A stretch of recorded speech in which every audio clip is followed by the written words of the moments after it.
Grace Pailthorpe met Reuben Mednikoff in 1935.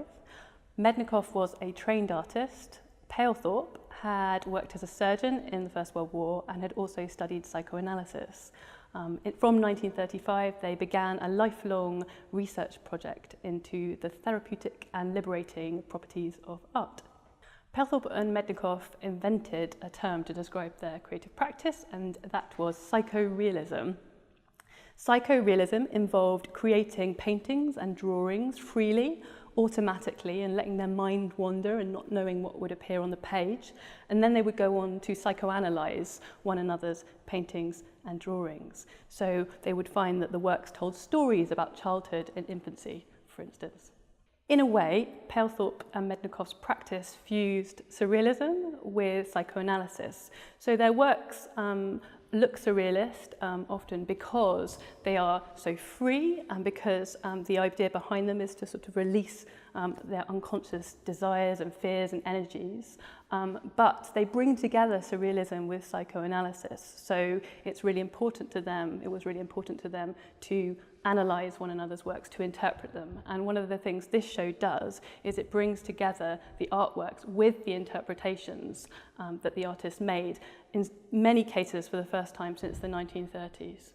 Although Pailthorpe and Mednikoff worked and researched alone, they exhibited with many of the leading surrealists of the 1930s. So their work was selected for the International Surrealist Exhibition in London in 1936, and Pailthorpe and Mednikoff often remembered to one another that André Breton had called their work the most truly surrealist of the art exhibited by English artists at that International Surrealist Exhibition.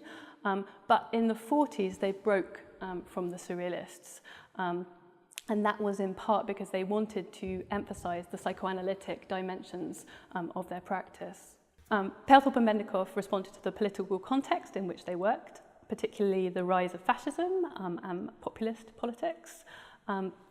They wrote a book which is called Psychorealism, and in that they described how the dictators of the Second World War were in a way ex-babies who hadn't quite recovered from needing to share the nursery with other people. Grace Pailthorpe's work was particularly daring and risky because she was working in a man's world. So she was born into a family. She had of 9 brothers. She worked as a surgeon in the First World War.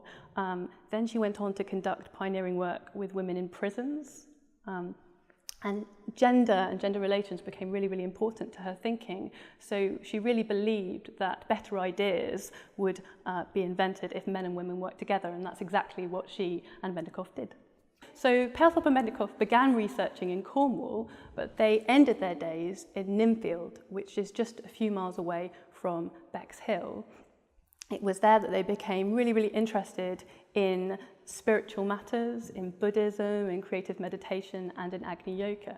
There is another connection as well between Pailthorpe and Mednikoff and the local area.